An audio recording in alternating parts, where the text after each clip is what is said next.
welcome back to my film and TV channel. We've got a horror to look at today. It's a prequel. Yes, I quite liked the original. I watched it a couple of years ago, I think. I will put a link up on the screen if you've not yet watched the original. Of the two, I'll probably stick with the original than this one. But we're looking at Black Phone 2, so no great fancy title for this one. Classed as a supernatural horror, directed by Scott Derrickson, who co-wrote it with C. Robert Cargill, and produced by Jason Blum. So we've got the old Blumhouse here. We're a bit hit and miss, I find, Blumhouse Productions. Of course, a sequel, as I said, to Black Phone. It was 2021, so yeah, probably 3 or 4 years ago, around about COVID time, after COVID. Peter de Brugge from Variety said, succeeds by devising a formula where two threats, ghosts and serial killers, come calling. Yeah, more of that in a moment. Interesting, obviously, to link the two. It's been done before, no doubt, but it was good to see in this, I suppose, the elements we did see. Katie Walsh from Seattle Times wasn't as kind. She said, commits to its own unforgivable crime of being dreadfully boring, a snooze, and not just because of all the action taking place entirely during Gwen's dreams. Yeah, so hints of another film perhaps in there. Yeah, well, yeah, the original give us sort of vibes of other horrors, classic horrors of the past. Right, we'll have a look at it. We'll see what we think anyway. We'll see couple other people's opinions and, of course, my opinion on this one. Please, if you are new to the channel, hit that like button, hit the subscribe button if you've not already done so. And, yes, if you can give that hype button a press on YouTube, spread the love. You can give hype points these days now if you can find the button. There's still people who can't find it on their YouTube, but yeah, if you can do that, that helps the channel. Our channel's algorithms, helps me out, guys. Helps us get on search engines and stuff like that. So if you can do that for me, it'd be much appreciated. And yeah, if you want to contact me or there are other ways of supporting the channel as well, all you have to do is just give us a few moments after I finish this little review. The film stars Ethan Hawke, yes, he's there somewhere, Mason Thames, Madeleine McGraw, Jeremy Davis, all reprising their roles, with Demian Bichir joining the cast for this one.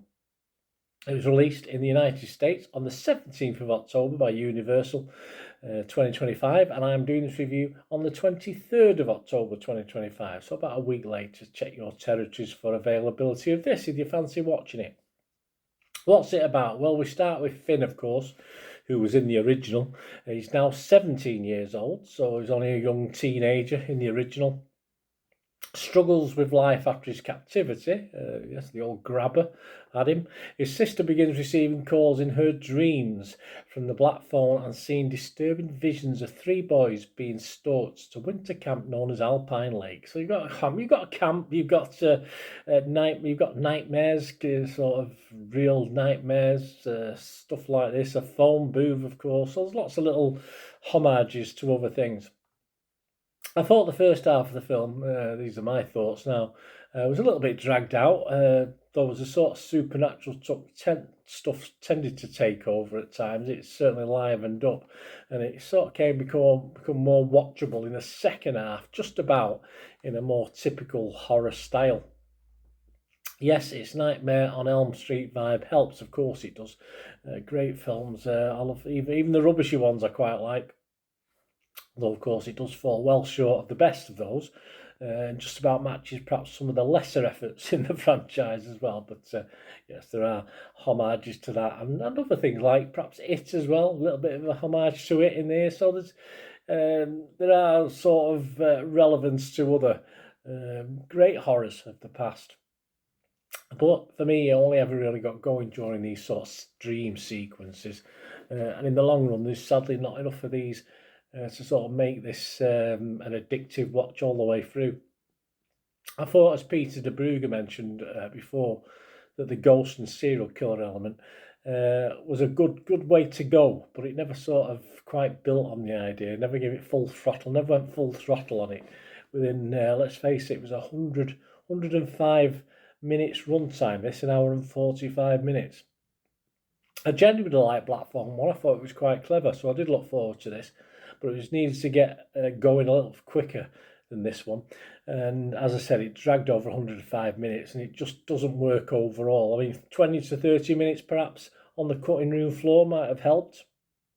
And I think the original at least had a better look back at some classic horrors and was done far better, in my opinion. A $30 million budget for this. It's not chicken feed, of course it isn't, and I think that's probably why we do get the longer run. It's as though you spend a lot of money on something, you've got to put more on the screen, but sometimes less is more, and I think that's the case with this one. And of course, he wanted value for money for the $30 million, but I think it should have been utilised a lot better. Not as good as its predecessor. A shame, as it could have gone more all on, or all in on Elm Street sort of vibe and got on with things far quicker than it does. But either way, little plot really to justify any more than, say, a 75 to 80 minute runtime on this. Jordan Bassett from NME liked it though. He scored it 80 out of 100. He said, "This is a horror that's in love with scary movies, a postmodern remix of genre classics, filmed through an art house goals that never obscures its goofy sense of humour." I didn't get a lot of humour out of this. I don't know where that's come. And the remix, as far as the remix is concerned, of the classic horrors, as I say, not as good as it should be. Dan Bayer from Next Best Picture was okay on it. He scored it 60, so that's an okay score. He said, "It's easy to wish Black Phone 2 came together better, but you can't deny that all the film's individual elements are quite strong. It will chill you to the bone while watching, but it won't haunt you for too long afterward." Yeah, well, probably the scenes chill you to the bone. I'm not too sure I was particularly scared watching this. It certainly wasn't chilled enough, really. And I've sort of forgot it now, apart from having to do this review. I will soon forget it after I've edited this and posted it, I'm sure I will. Benjamin Lee, though, from The Guardian, only give it 40 out of 100. He said, "At just under 2 hours, Black Phone 2 is a needlessly long and hugely unconvincing argument for the birth of a new franchise. The next time it rings, I recommend not answering." Yeah, so a little bit over the top of his criticism, but I can fully understand that. He just had reasonable potential. This, he never quite delivered.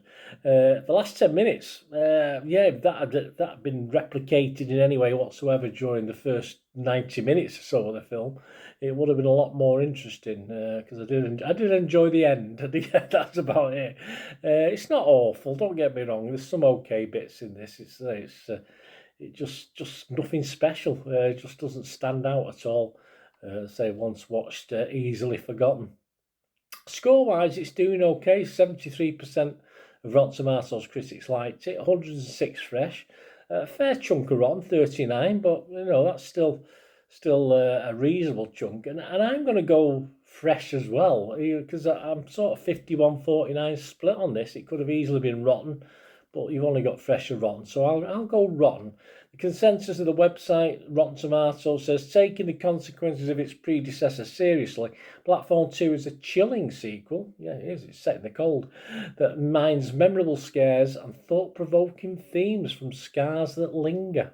Okay, so a bit of love out there. Metacritic, yeah, they liked it. They gave it 60 out of 100. 35 critics, 22 were positive. 10 were mixed and 3 negative. So let's make that 11 mixed, because that's a fair reflection of my thoughts about this. I'm going to be a bit mixed on it. Joe Public, that's all that matters really, isn't it, in the end? Rotten Tomatoes audience, 4.2 out of 5. They liked it. Metacritic users, not so much, 5.8 out of 10. Not a disaster though. And Internet Movie Database, yeah, it's getting a good score for a horror like this. It's all right. It's not a low budget one, but it's getting a 6.7 out of 10 based on 10,000 scores and reviews. So it is well liked. I just thought it could have been better. That's my only problem with this, and I couldn't heartily recommend it. I will give it a score of 5.5, which isn't a disaster. It's just a sit on the fence, splinters in the bum sort of score from me. But I'll give it a 5.5 out of 10. I just wanted a little bit more, a little bit more bang for my buck. And as I said, there was some good elements in this. It just didn't quite work overall within a 100-minute runtime. Let me know what you think, guys. Anyway, of Black Phone 2. There is a Black Phone 3. I'm not going to be on the edge of my seat waiting for it. I won't be hanging in the phone box waiting for the call. That's for sure. But we'll see. Let me know your thoughts, guys. Please, as I said, if you want to contact me, or if you press those buttons, if you want to help the channel out, or you just want to, we do have sponsors, stuff like that. If you're interested in that and want to shout out on the channel, all you ever have to do is keep watching and listening. Hi again, hope you enjoyed the feature, guys. Thanks for watching. Please, if you did enjoy the content, please like, give us a thumbs up, and if you've not already done so, press that subscribe button. If you've not already subscribed, that'd be wonderful. It's free to subscribe, absolutely free. Also, check out my social media links if you want to follow me on TikTok, Instagram, X, Facebook. They'll all be in the description below. And my special thanks to supporters of the channel, yes, Piat6505, who have an eBay shop selling film and TV memorabilia, including posters, books, magazines. There'll be a link again in the comments section. And if you're into your football, don't forget my football stuff on Manchester City for general football fans, but mainly City fans, of course. Or if you know someone who might enjoy that, give them a kick in my direction. I'll be very, very grateful. And as ever, guys, comments on this feature is wonderful. Anything to do with film and TV is always very, very welcome. It's great to talk film and TV. I thank you guys for your support. Stay safe, everyone.